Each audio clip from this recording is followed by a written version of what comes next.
Some vector questions look like this.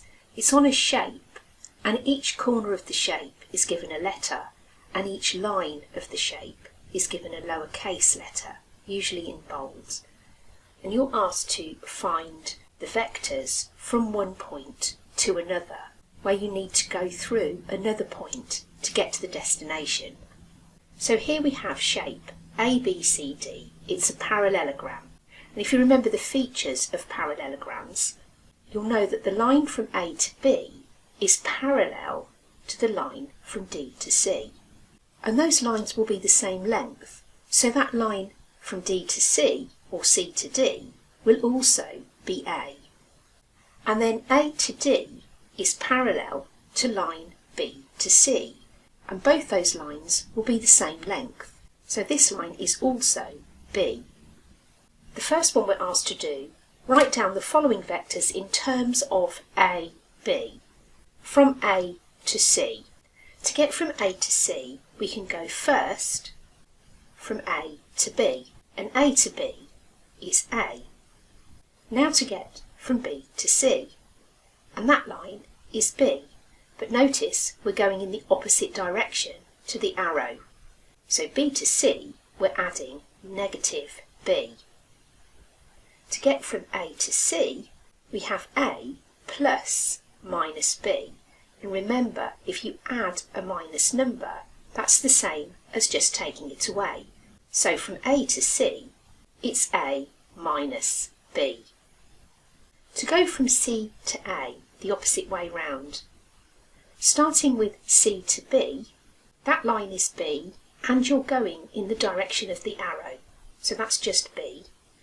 And then we need to add on line A, but notice you're going in the opposite direction from B to A, so that will be negative A. Once again, B plus negative A. So from C to A, that's the same as B minus A. If you want to pause the video and have a go at these ones, writing the vectors in terms of A and B, from D to B, and then from B to D. Starting with D to B, we'll go along the line from D to C, and because that's parallel to A to B, that's going to be A. Now we're going to go from C to B, and again that's in the same direction as the arrow, so we're adding on B. From D to B, that's A plus B. Going the other way, from B to D. It doesn't matter which direction you go in. You could go from B to A and then A to D, or from B to C and then C to D. Either way, you'll get the same answer. I'm going to go from B to C to start with, and notice that's in the opposite direction to the arrow, so that's negative B, and then I'm adding on C to D.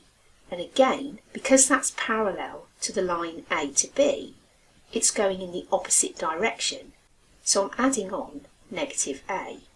From B to D, I have negative B plus negative A, which is the same as minus B minus A. If I went in the other direction, just to show you that this would be the same, I'm going to go from B to A. I'm going in the opposite direction to line A, so that's negative A. And then from A to D, again, because that's parallel to B to C, it's going in the opposite direction. So I'm adding on negative B. B to D is negative A minus B. And just a reminder as to how negative numbers work. From A to C. So to go from A to C, I'm going to start with A to B, which is negative R, because it's going in the opposite direction to the arrow. Then I'm going to go from B to C, which is in the direction of the arrow, so I'm adding on S. Negative R, add S. Remember the rules of negative numbers. You can swap these around as long as you keep the operations in front of each letter. So that would be S minus R, which is exactly the same as minus R, add S. So from A to C, you could have S minus R or negative R plus S.